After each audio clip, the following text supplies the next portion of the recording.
Well, I'm gonna make this video short and sweet. There's two things I wanted to talk about. Um, the first one is follow through with everything you commit to. And the reason I say that is the new me, the different me that is going on this journey. And I'll tell you about the journey in a minute. Part of that resolve, my new resolve, is you don't start anything that you're not willing to finish. And that's half the problem. That's more than half the problem. That's 3/4 of the problem with society these days. Is you get all fired up, you start something, and you quit. That's the problem. That's the problem. Where could you be right now if you actually finished what you started? Okay, that's number one. Number two, people to this day never have the guts or the balls or whatever you want to call it to actually figure out what they're truly capable of. And that's sad. So, without sounding like I'm bragging or tooting my own horn or anything, I'm going to run through a few things that a normal suburbia, whatever you want to call it, person, me, did this year. Number one, I quit smoking. Number two, I lost 56 pounds. Number three, grew a brand concurrently while working extremely long hours and stressful jobs, managing both and a family, and now to this day no longer have to work that job.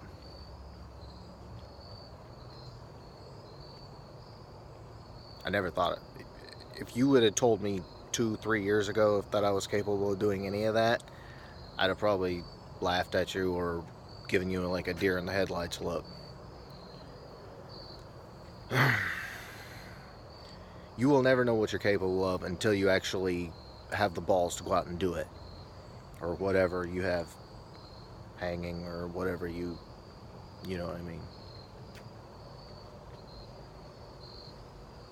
You have to see what you're capable of. You have to get out of your comfort zone. As long as you're comfortable, it's never going to happen for you. I'm sorry, you're going to feel pain. That's just how it is. You're going to feel some pain. It's going to suck. Your back's going to be against the wall. You're probably going to cry a little bit and want to curl up in a ball. But on the other side of that, the other side, if you don't freaking quit, if you don't lay there in a fetal position and cry for your mother, you get up and you just keep going, on the other side of that moment, and there's going to be a lot of them every day, probably, sometimes 5, 6, 7, 8, 9, 10 times a day, you're going to deal with that. If you just keep going, on the other side of that, you're going to figure out who you are, who you really are, what you're actually capable of, what you can actually do, what is actually possible in your life. And that's living. That's actually living. Going to work and working a job and taking a vacation once a year and watching football on Saturday, or whatever it is that you get to do in the limited amount of time that you're not going and working a job, making someone else money because they built a dream and they didn't quit. That's not a life.